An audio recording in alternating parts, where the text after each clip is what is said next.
What is up, and welcome to No Cap MMA UFC 296 review. The last card of the year just happened, and I'll be honest, it was a dud.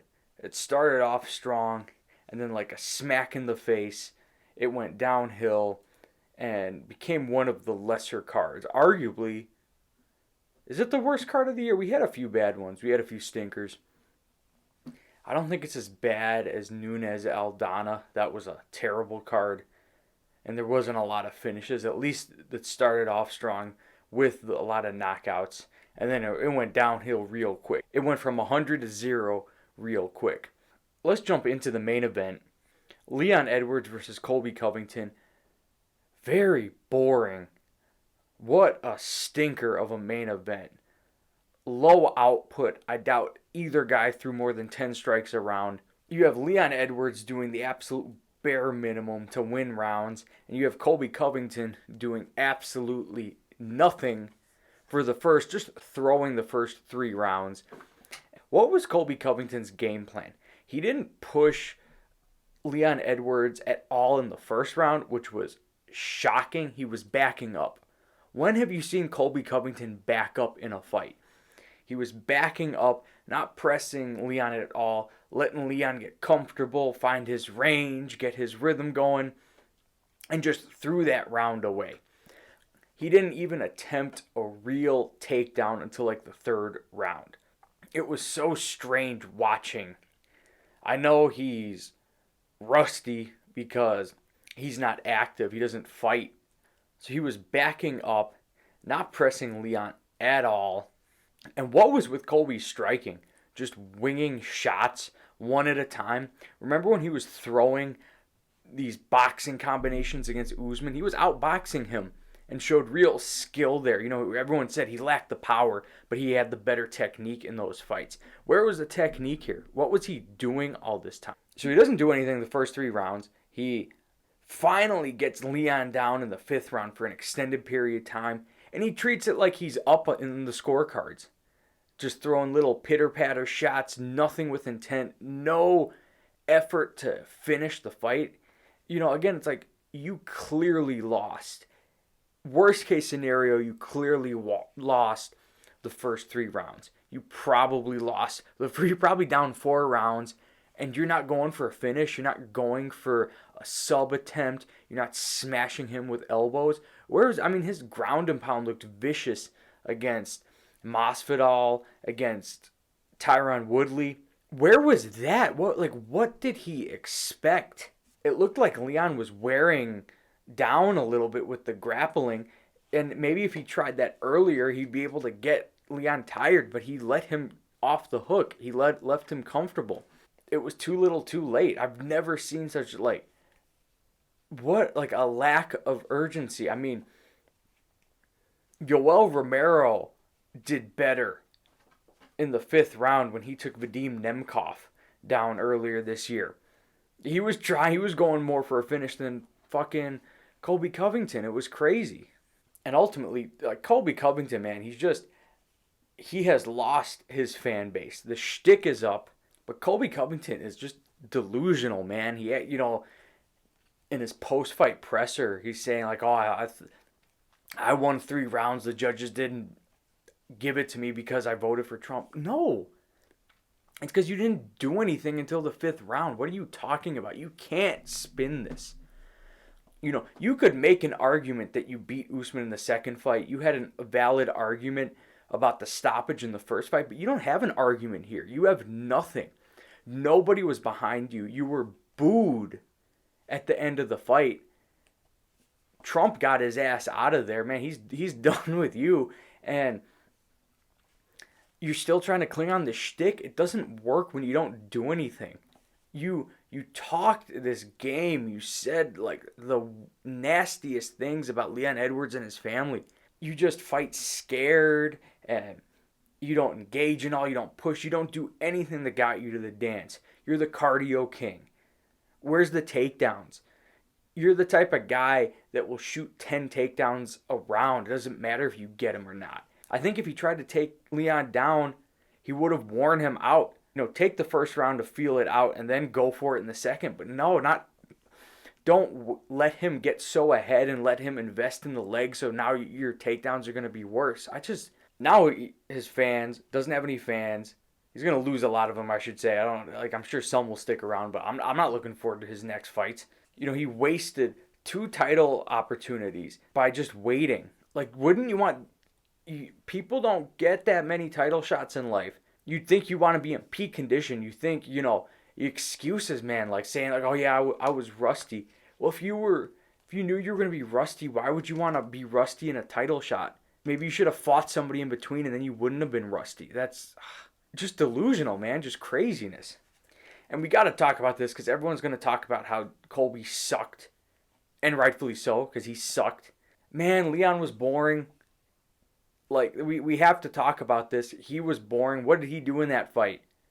Leg kick, throw a jab here and there, land a good hook here and there, throw a kick to the body.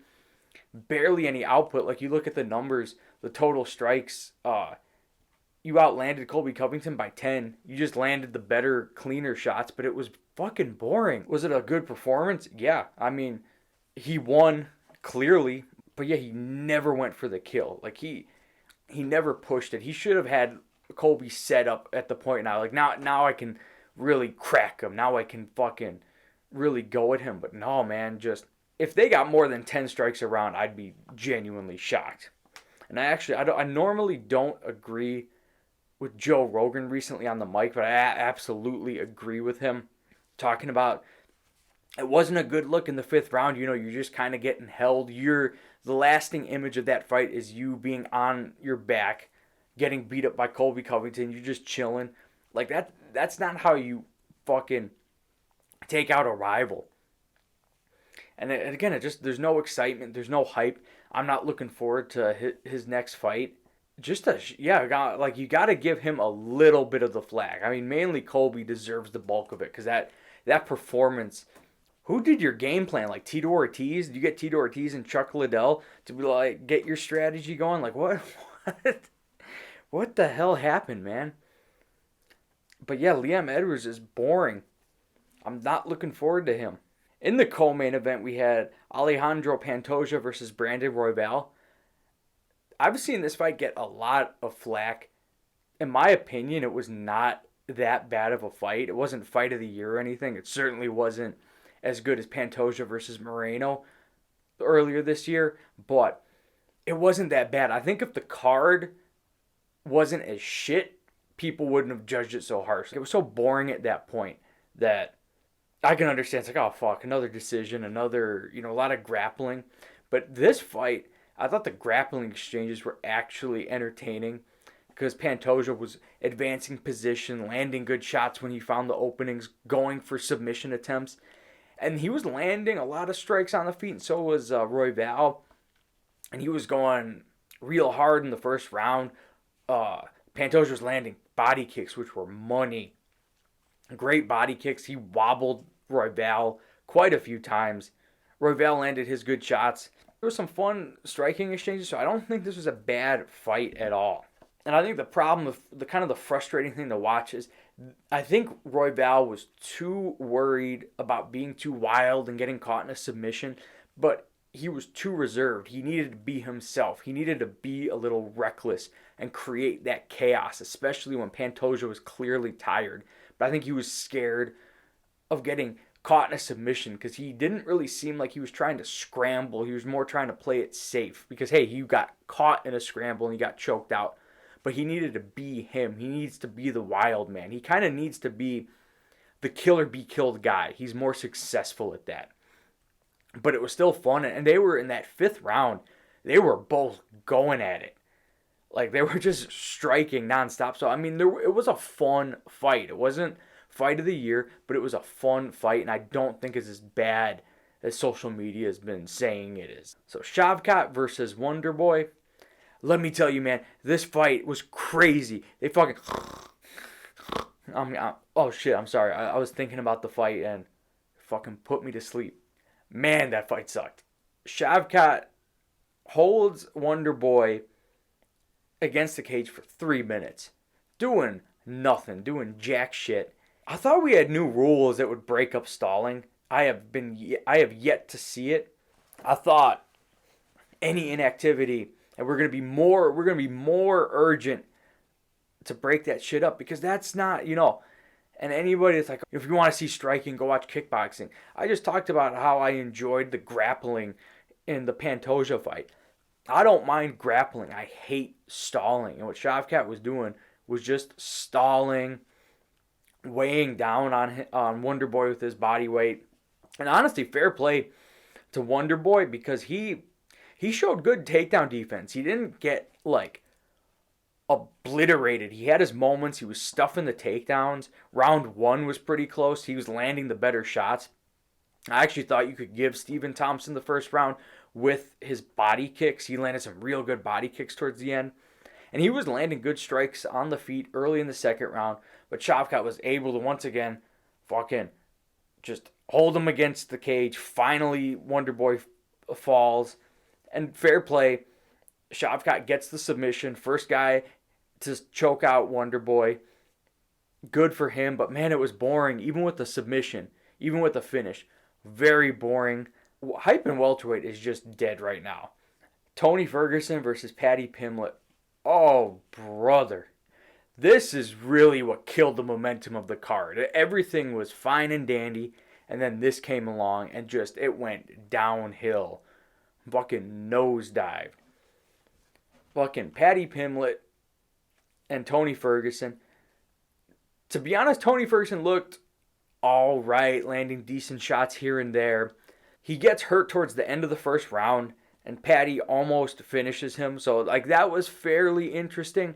And then, Paddy gasses out, but is able to fall on top of Tony Ferguson. And Tony Ferguson just doesn't have the strength anymore to compete with these guys. He doesn't have any danger like he used to. Because he's not going to submit you. He's not going to get up if you take him down. He's not going to knock you out. There's just nothing for him to offer anymore. And it's sad, because he was so good back in the day, and his winning streak was legendary, and he got robbed out of a title shot. And that's another topic for another day, but it's just sad to see he's just not going to win. And Paddy Pimblett couldn't even finish him. Like, Paddy Pimblett did not look great. He gassed out. A better lightweight will capitalize on that, because they will be able to stuff those takedowns and they will be able to get up.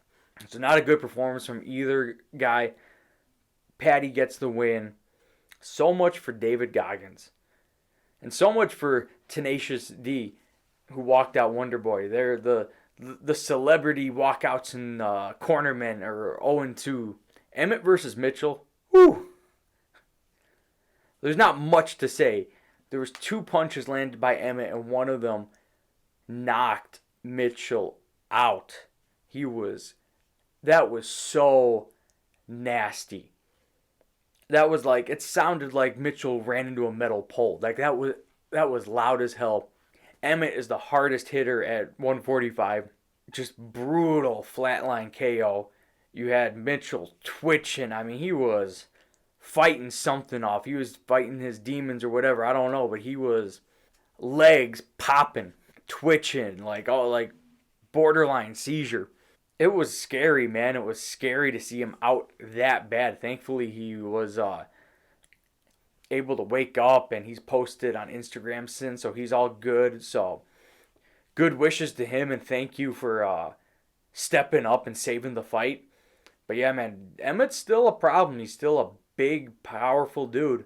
So, yeah, that was the last like fun or entertaining fight on that card. And then it just, again, nosedived.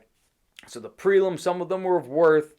Dustin Jacoby once again shows he has negative IQ sometimes, and when he clearly needs a finish or clearly needs to do more, he just clinches.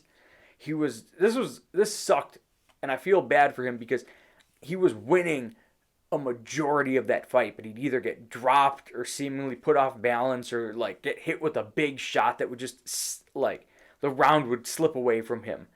And he was coasting in that third round, gets dropped bad, and just tries to clinch and go for a takedown. It's like, dude, You probably lost the second round, and you're not winning this one unless you do more than clinching. And he let it slip away from him, and Alonzo Menifield gets the win.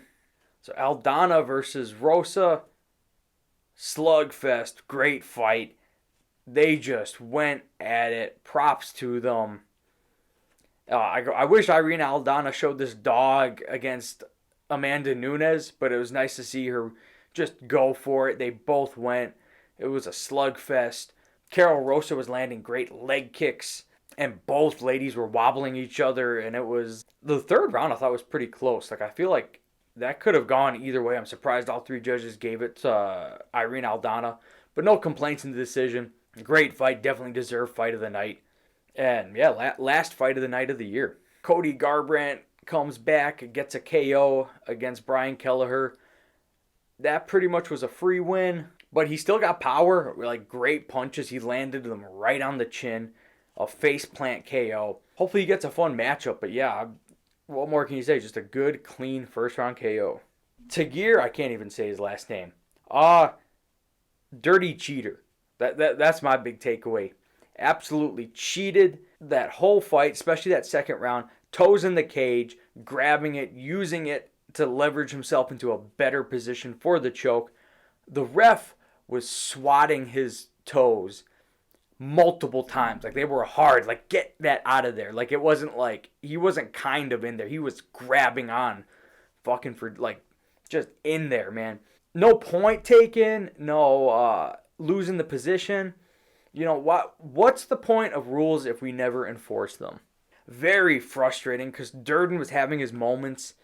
It looked like he rocked Tagir in the beginning of the second, but then kind of, threw himself in the clinch, which was a bad move. But yeah, Tagir was cheating. That's just, just hard to celebrate that when just such blatant cheating. He must have got some tips from Tim Elliott. He's like, man, if I can't beat him this way, I got to join him. So overall, started off okay, all right, but ultimately it was just a boring card. It got so boring. So hopefully 2024 starts off with momentum. We got a great pay-per-view in January. And what's the first card of the year?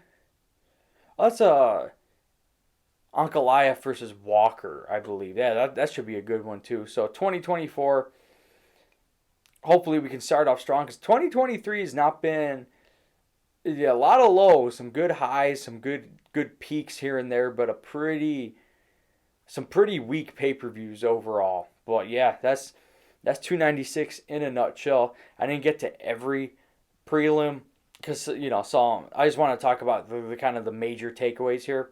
Yeah, man, still some good moments, but yeah, it was a pretty weak card. I'd say I'd give it like a 3 out of 10. That's all I got for today. If you enjoyed the video, feel free to hit that like button. And if you want to see more MMA content and news, feel free to hit that subscribe button. And I will see you guys in the next video. Thank you for watching.